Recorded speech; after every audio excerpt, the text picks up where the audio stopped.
Hello there! This is Francis Juarez Dela Baru.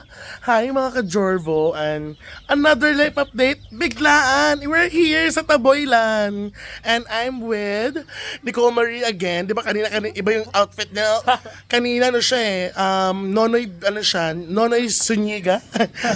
Nonoy Bolante or Ninoy Aquino siya kanina. Or Disney Princess na? Oh, Rapunzel. Char. Disney Princess na taga Cebu Pacific. Sa taga ate, Cebu Pacific pala yung binanggit niya kanina sa vlog. So, ayun, another update. Biglaan lang kasi holiday by Saturday ng Osmeña Day, which is Cebu City Day. So, inagahan ko na lang yung bakasyon kasi nakapag-collection naman kanina. So, sa Ate Jane, waiting kami kung may mabebenta pa sure appointment for pwede naman siya magstay doon, pero alam mo na, kailangan natin i-priority yung mga demo, benta. So, pwede siyang maglaylo muna kung ano yung maghintay, kung anong mabibigyan ng appointment. Pero, interested yung client maging distributor. So, biglaan, hindi na ako nakapag-live update while on the way kasi biglaan yung biyahe. 2 hours na kami, umalis na kami ng 3 and it's only 5. So, 2 hours and a half lang yung biyahe. Pero usually, pag nagbabas kami, 4 hours yung biyahe kasi, oh my God. Medyo behave pa yung Disney Princess mag-drive. Babe, malakas pang loob at masipag.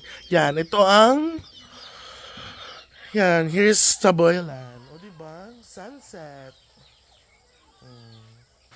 Ayun ang Virgin. Virgin! Hi sa vlog! Hi, vlog! Yan ang Virgin. Takot sa kulay rosas. Kasi BBM daw siya dati. Charot! So, here, anong kulang natin na hindi na bigas, no? Bibili sa ng bigas. Ay. Oo, dahil hindi pa 25 ang kilo ng bigas. Magmamais kami ngayon. Pero, pag-iisipan ko. Alam mo na. Ay, puntahan ko yung Virgin ha. Kasi nagsisibak ng kahoy yung Virgin. Aray. Yan. Yan, ito yung mga hasyenda ng Virgin. Lumulubog yung pako sa lupa. Kumukuha ng kahoy ang Virgin.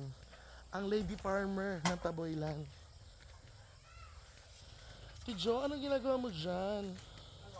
Dineplanter ko itong lumang kulungan ng manok. Ay, yung lumang kulungan mo ng manok.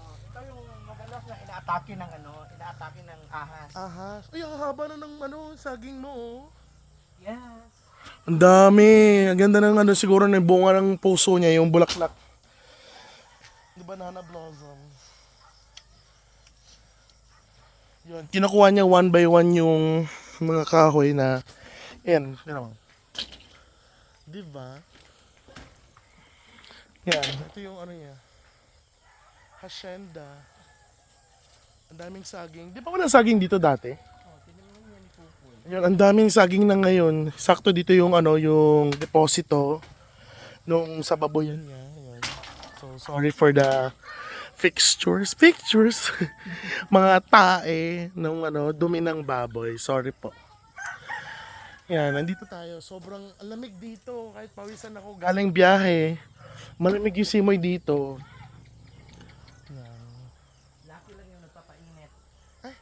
Lalaki lang daw yung nagpapainit. From the Virgin. Gusto mo yon? Hey Joe, what can you say? Hirap na hirap na i-dismantle yan. Uy, ang sarap ng sili, oh. Pang Bicol Express. Step by step. Yan. Oh my God. Yan ba yan? Baka kailangan natin si Super V o si Sasha Saturna? Ano ba? Si Darna. Ano to? Sili rin to. Bakit? Sili rin. Bakit tabambingin na? Tabingin yung pagkatanim niya. Sa yan, dati kasi may mga damo na sumabit ba? Bumagsak na yung... Tinanggal yung damo, ganyan. Ganyan na, napili ko siya ganyan. Yan. Ay, babalik na tayo kasi baka lumubog yung paa ko dito sa sa lupain ni Ate Joey at hindi na ako makaahon. Ay, Yan, here. So, yan yung mga lovely neighbors natin. From Tuburan. Yan si Tito Tonyo, yung tito ni Ate Jane. Oh, here's the chicken. Dalawa lang ba sila? Oh, kasi iba na bili na. The father. Okay. Balik tayo sa show natin. Hindi na natapos yung free range natin, Joey. Nagpapasalamat siya na dumating si Nico kasi magpapatulong siya. Pawisan ako. Yan. Another Jorvo. Another Jorvo day. Bibili lang tayo ng 2 kilong bigas kasi magpe-prepare na tayo ng bigas. Ay, ma'am, gusto mo ikabili ng bigas? Si ma'am, kaso broken rice. What do you mean broken rice? Katong parang buak-buak pinilipino. Anong klaseng bigas yun? Sa taas na lang kaya 2 kilo. Bayan, kating-kating na naman yung natin. Nicole Marie.